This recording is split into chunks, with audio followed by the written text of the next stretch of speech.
Bonjour à tous et bienvenue dans Planète Piston, je suis heureux Bonjour. de vous retrouver pour cette nouvelle vidéo. Aujourd'hui on va parler d'un véritable ovni roulant français, situé entre le coupé et le monospace, peut-être même les deux, on peut dire ça comme ça. Mesdames et messieurs, le Renault Avantime.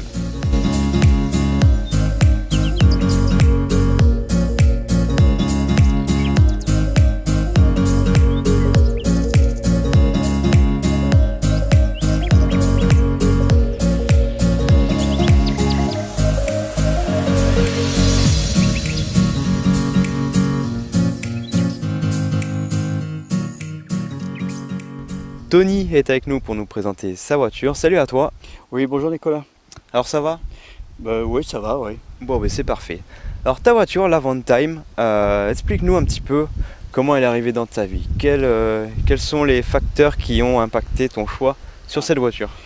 Dans les années 2000, en 2001, je suis allé la voir directement chez Renault, Renault à Dieppe, Jean Redley, avec mon frère.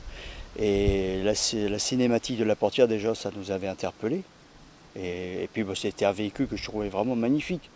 Bon, c'était pas dans mes prix du tout. Donc j'ai attendu quelques années.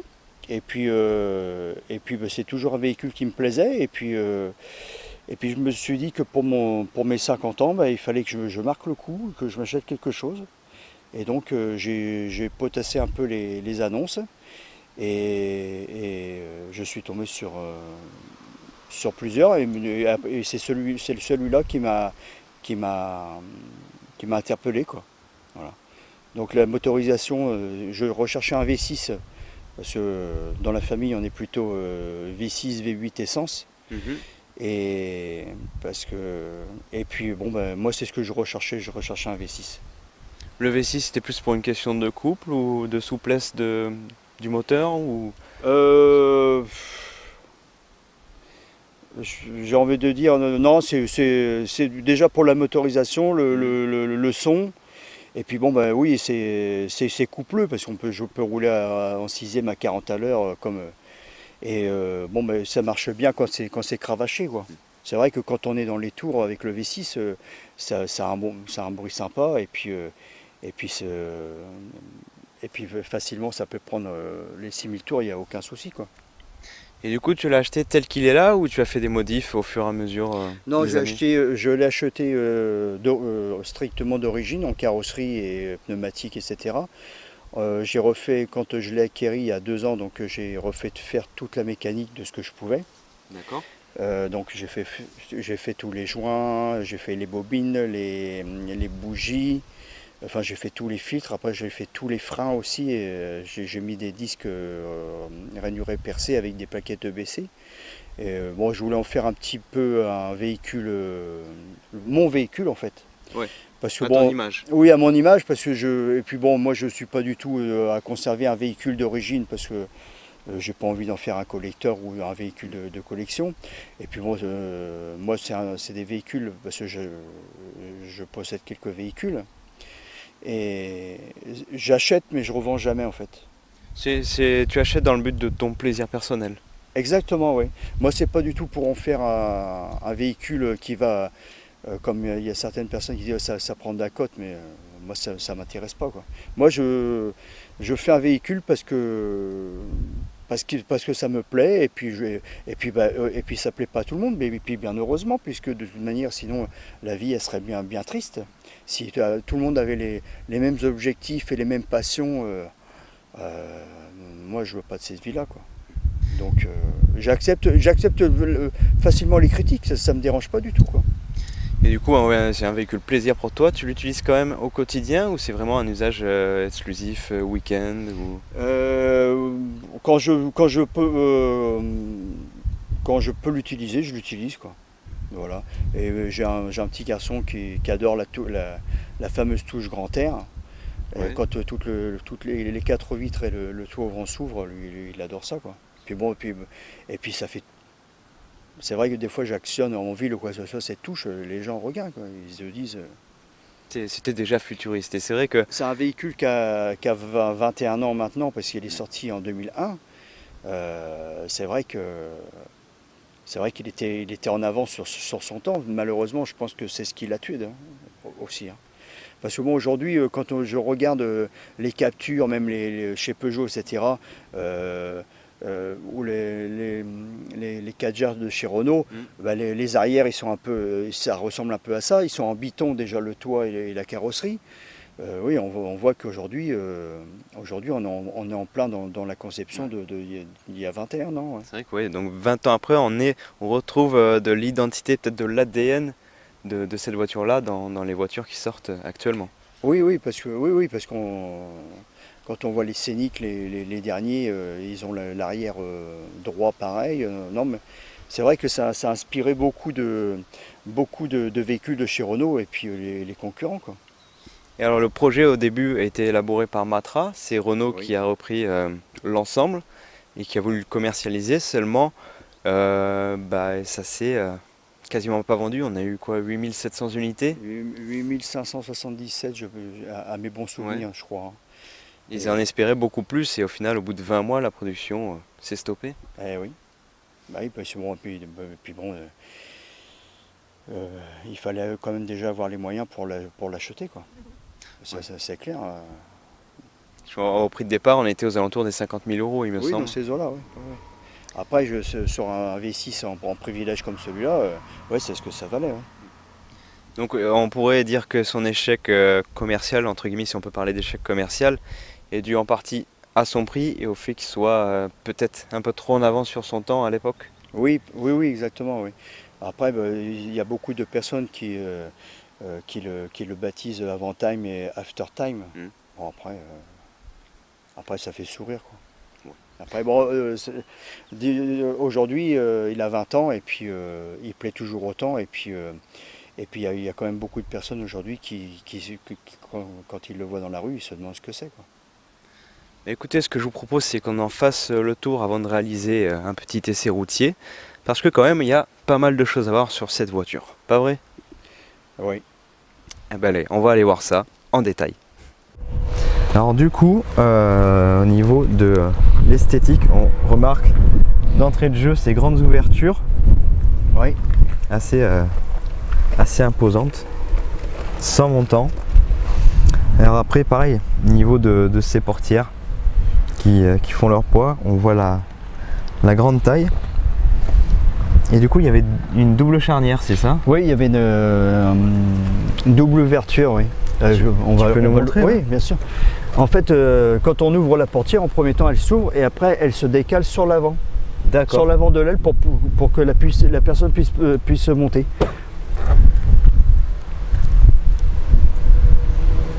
D'accord, oui, en effet, ouais.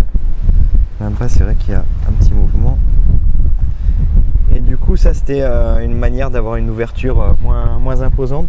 Ben oui, pour que les gens puissent déjà sortir et puis on voit bien au niveau de l'aile à l'avant, la portière elle est... Ah oui, en effet, ouais. Alors pareil, vu qu'on avait une absence de montant, on a dû intégrer les ceintures directement sur les sièges. Sur les sièges là. Ça pareil, c'était pas courant pour l'époque. Ah non, pas du tout. Ouais, puis bon, après, vu qu'on n'a pas de montant central entre la vitre de devant et la vitre de derrière, donc il a fallu qu'il renforce toute la structure. Et après, il y avait aussi une petite touche magique pour les ouvertures, justement. Ah oui, la touche grand air, là, on presse juste sur un bouton et les 4 vitres se baissent et le toit ouvrant il s'ouvre. C'est vraiment le bouton magique. Ah oui, c'est celui du milieu. Là, quand j'actionne le bouton, là, mon fils il est aux anges. Il y a juste ça à faire. Donc là, c'est les vitres en même temps, le toit et le rideau en même temps aussi. C'est assez impressionnant pour l'époque.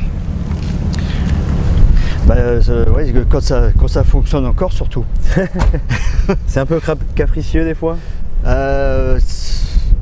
Quand ça fait quelques mois que ça n'a pas été utilisé, oui, il faut souffler tout, remettre un peu de lubrifiant dedans. Il faut l'entretenir, quoi. Il ne faut pas mettre n'importe quel lubrifiant, mais après je ne connais plus les références, Mais oui, de toute façon, c'est un minimum d'entretien au quotidien, parce que sinon, c'est comme toutes les voitures, hein, en peu de temps, ça devient une ruine, quoi. Donc du coup, nous voilà à bord de cette Avantime V6, et on peut dire que Renault avait vraiment voulu se baser sur le confort, presque le luxe, on pourrait dire.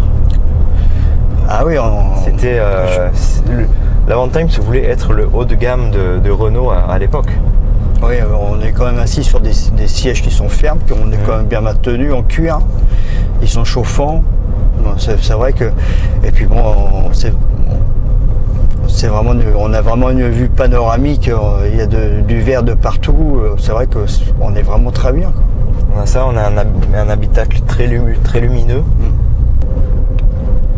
Il y a aussi une grande planche de bord.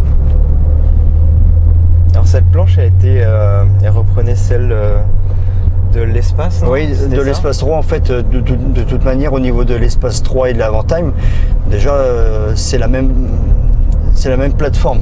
Ouais, c'était le même châssis. Et puis oui, enfin bon, l'espace 3, il a quand même il est quand même un peu différent au niveau du design, mais bon, il y a plein de choses pareilles, hein, tout ce qui est les appareils de climatisation, c'est exactement la même chose.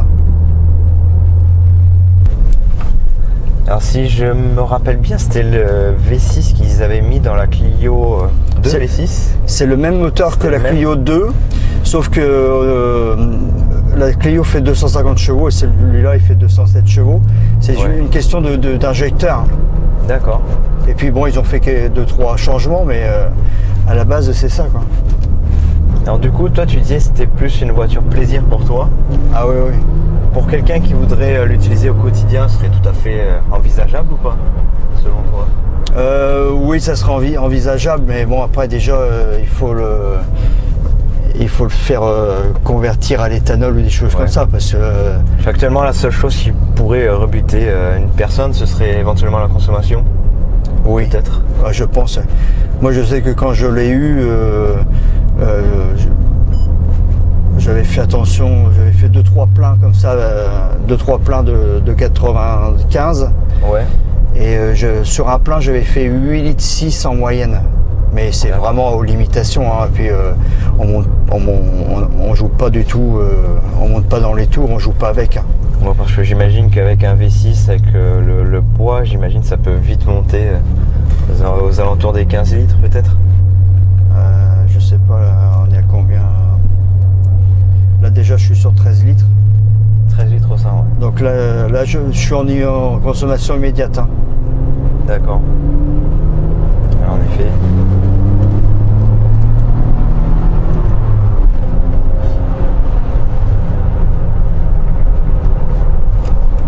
Et après en termes de châssis, tu disais que ça tenait plutôt bien la route. Oui, c'est en fait j'avais revu des reportages là-dessus et ça se place bien, ça se place bien. J'ai eu 2-3 fois, j'ai trouvé que le train arrière il était un peu vif dans des courbes rapides. Ouais. Mais sinon c'est sécurisant quand même. C'est sécurisant. Après oui, après quand le derrière il commence à faire un petit peu ça. Ouais. Disons qu'il faut, là à ce moment-là on se dit oh, c'est pas sportif, quoi.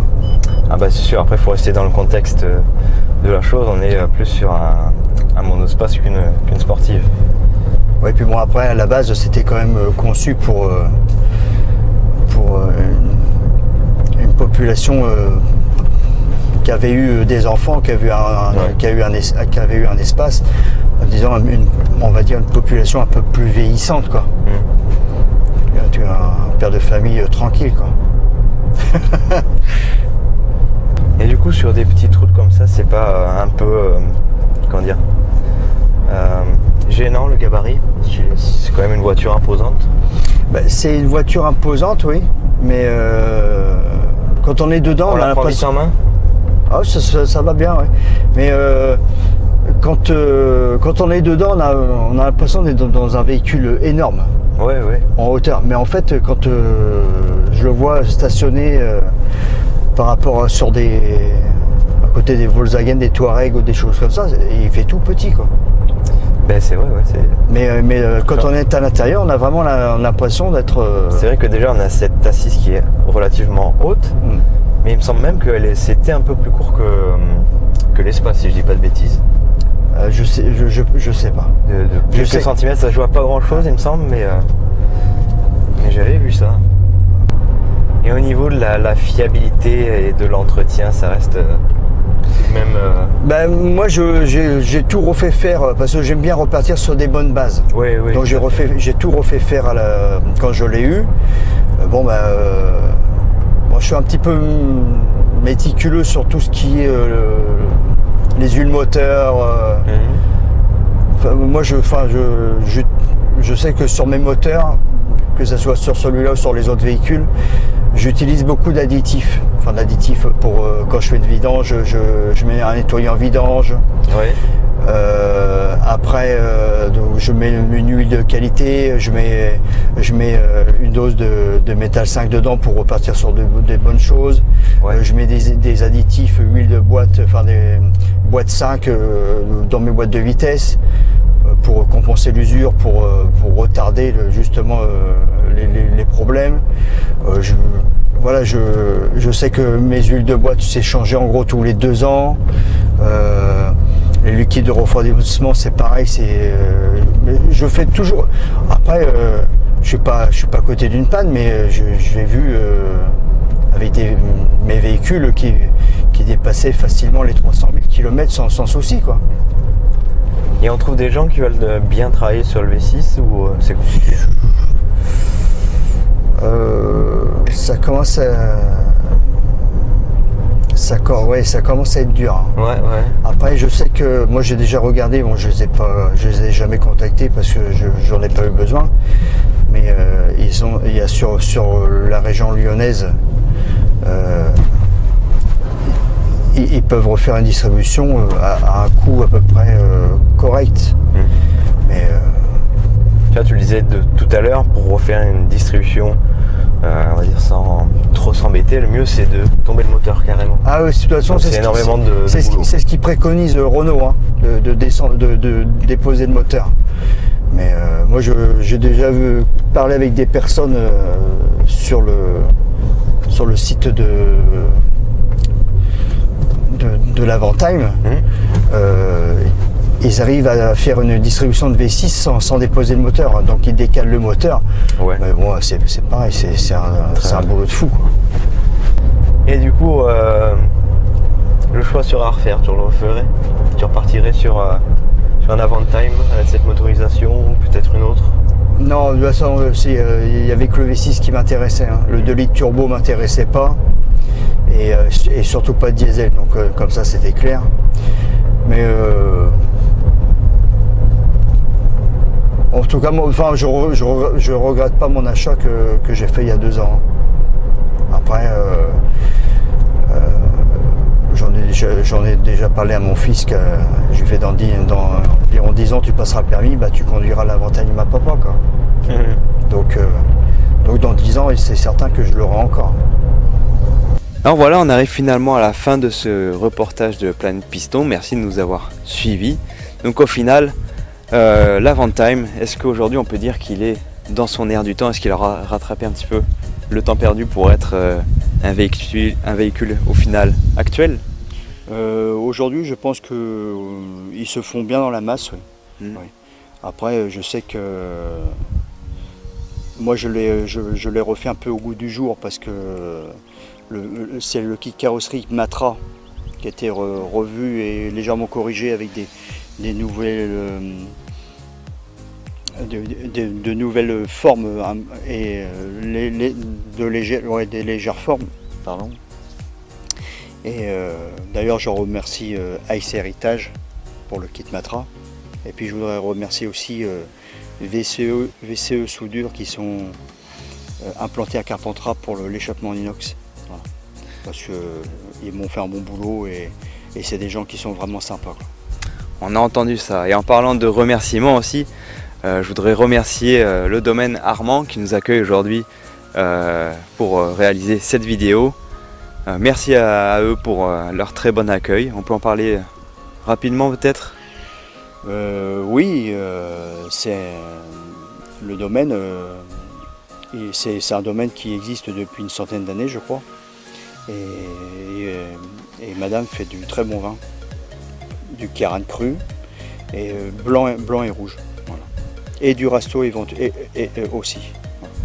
Mais voilà, bon après c'est gentil de nous avoir accueillis, oui, en effet. Donc voilà, si vous passez dans la région de Kéran, n'hésitez pas à marquer un arrêt ici pour venir savourer le bon vin qui est produit. Oui. Merci à vous de nous avoir regardés. Si aussi vous souhaitez voir votre voiture dans Planète Piston, n'hésitez pas à nous contacter par les réseaux sociaux Facebook et Instagram. Et nous, on se dit à très vite pour de nouvelles vidéos. D'ici là, portez-vous bien. Ciao. Au revoir.